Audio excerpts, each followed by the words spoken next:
E agora sim a gente vai falar de birras. Eu confesso que eu tô ansiosa, viu? Porque o meu filho tem 3 anos, Davi, está passando aí por esse momento. E muitas vezes, como mãe, né? Eu que sou mãe de primeira viagem, eu me pergunto como lidar nesse tipo de situação, né? E aí não estou falando só para quem é mãe e pai, não. Às vezes você é tia, tio, né? Tem um sobrinho ali que de vez em quando faz birra, fica com você. É bom a gente saber como lidar. Por isso, nós vamos conversar com 2 especialistas no assunto, que estão aqui no estúdio comigo.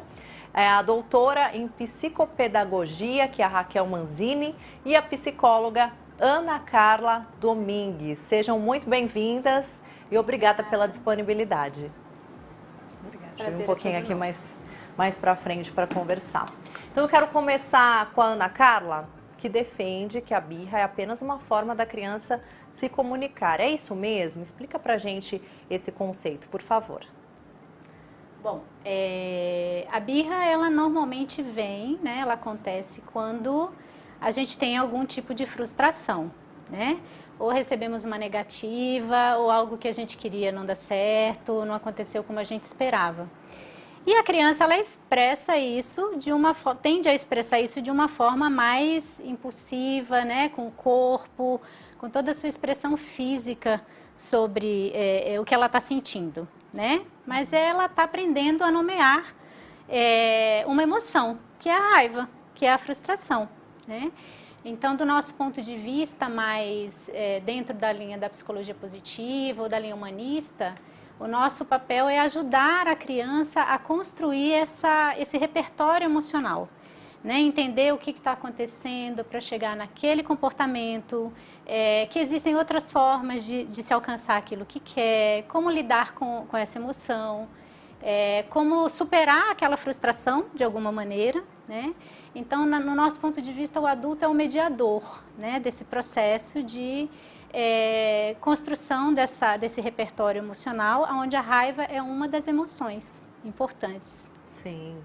E agora, então, vou passar aqui a fala para a doutora Raquel, que acredita que a birra pode indicar uma falta de disciplina, né? Que os pais podem ter domínio da situação com treino e paciência. Eu gostaria que a senhora falasse mais a respeito disso.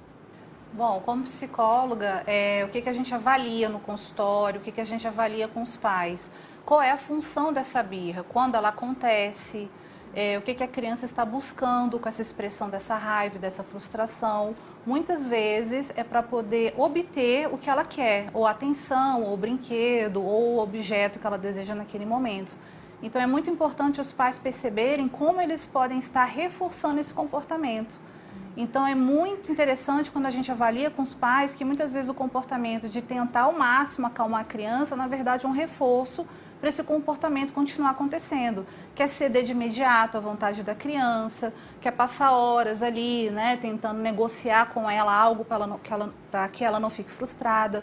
Então é muito importante a gente pensar na birra como um comportamento que precisa de previsão, de controle e de orientação, tanto da criança quanto dos pais. Tanto no contexto escolar, quanto em casa, no supermercado, no shopping, né? Perfeito. Eu observo, assim, que as duas, apesar... Tem algumas diferenças, assim, né, nos conceitos, sim, mas em muitas coisas acabam aí coincidindo, né, e tendo o mesmo tipo de opinião, de análise. Sim. E aí, eu gostaria de compartilhar aqui com vocês, né, a gente que é mãe escuta muitos relatos de outras mães sobre birras que são muito engraçadas, assim, de criança que está chorando, mas não gosta de sentir a lágrima no rosto, aí chora porque está sentindo, ou então porque a criança que não aceita quando o dia acaba, assim, que anoitece e ela tem que dormir. O meu filho, por exemplo, está passando por esse momento. Para ele, assim, eu posso falar qualquer coisa, menos que a hora de dormir.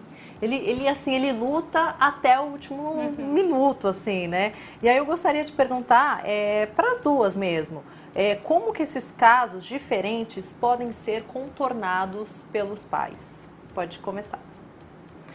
Bom, eu, né, dentro da minha prática clínica, junto com os pais ou adultos, né, que eu acompanho, eu primeiro convido os adultos a tentar se colocar no lugar da criança e pensar, né, de que lugar essa criança está falando, né? Porque às vezes a gente tende a tentar traduzir o que a criança está fazendo com o nosso vocabulário, com o nosso entendimento, e a criança ainda não tem o nosso vocabulário nem o nosso entendimento. Então, às vezes, a gente precisa ajudá-la a traduzir o que é isso, né? Por que eu estou com raiva que o dia acaba? Porque provavelmente eu não posso mais brincar, né? Eu vou ter que deixar as coisas legais, não posso mais ver meu desenho favorito, não posso mais ficar com meu pai, com a minha mãe. Então, assim, não é só porque o dia acaba, né? Provavelmente tem outras coisas envolvidas. Então, a gente tende a tentar explorar um pouco mais, né? O que é isso de diferente? O que ele está tentando nomear, que ele não está conseguindo? E está dizendo que essa água é muito molhada, né? Essa lágrima está molhando o meu rosto e eu não gosto. O que é que está por trás? Então, a gente tende a fazer essa investigação, né? Para tentar traduzir melhor essa expressão, né? Que não é na nossa lógica de adulto, mas na lógica da criança. Perfeito. Doutora Raquel? Estratégias que podem ajudar nessas situações é observar naquele contexto se realmente é uma situação onde a criança está com desconforto físico, emocional, e muitas vezes os pais se colocarem ao lado. Nem sempre vai existir uma receita, algo muito prático a ser feito. A lágrima é muito molhada, o dia está acabando, a mamãe entende que é assim que acontece, realmente o dia tem um ciclo natural que a gente precisa estar junto, e eu estou com você, para a gente juntos encontrarmos alguma alternativa para passar a noite de uma forma melhor. Então, o que pode ajudar nesses casos? Criar, às vezes, um cronograma para o dia, manhã, tarde, noite. O que a gente pode fazer à noite para a noite ser agradável, ser legal. O que pode ficar para o dia seguinte. As vantagens de dormir, as vantagens de estar junto, que muitas vezes é um pedido da criança de carinho, de atenção, de ter alguém do lado dela naquele momento. Então, muitas vezes a criança chora, tem birra porque o sapato não é da cor que ela queria e só tem aquele. A mamãe entende que você está frustrada, né? Ou você está frustrado porque a cor do sapato não é que você gostaria, mas é o que a gente tem no momento. Vamos pensar as vantagens juntos aqui, com o sapato que a gente tem, com o sapato que está disponível. E muitas vezes o que eu observo em consultório, observo também de relatos de professores, é a ânsia também do pai, né? A dificuldade do pai e da mãe ou do adulto que está cuidando em lidar com a frustração da criança e com a própria frustração. E nisso começa, não, é assim mesmo, começa a punir a criança, como se expressar raiva, tristeza, solidão, carência fosse algo ruim. E não é, são sentimentos válidos, sentimentos que fazem parte da vida humana e devem ser expressados sim, desde muito pequenos. Sim, perfeito. E agora eu quero perguntar para as duas se existe uma idade em que a birra se acentua, se fica mais ali frequente, e outra idade em que a criança vai adquirindo ali maturidade, consegue controlar melhor os impulsos. E também já gostaria também, assim, de rapidamente perguntar a respeito da questão neurológica da criança, né? Com qual idade, se isso tem a ver, se tem relação aqui, a idade da criança já tem esse sistema neurológico mais formado, sabendo lidar aí com as situações da vida, se isso tem a ver com as idades. A gente tem aí a previsibilidade de que até os 6, 7 anos esse sistema neurológico ele está em formação, né? O lobo frontal, todo esse desenvolvimento do cérebro, ele não está pronto, né? Então é por isso que muitas situações acontecem e eles não têm recursos para lidar, né? Então essa maturidade vai acontecendo aí até os 6, 7 anos de idade.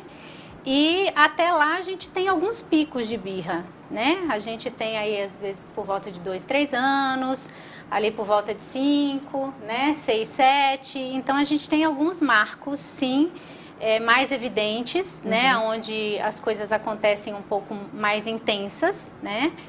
E a partir desses picos tem um novo aprendizado, né? Então tem a birra dos 2 e o aprendizado adequado para aquela idade. A birra dos 4, 5 e também o aprendizado ali nos 7 também, sim, né?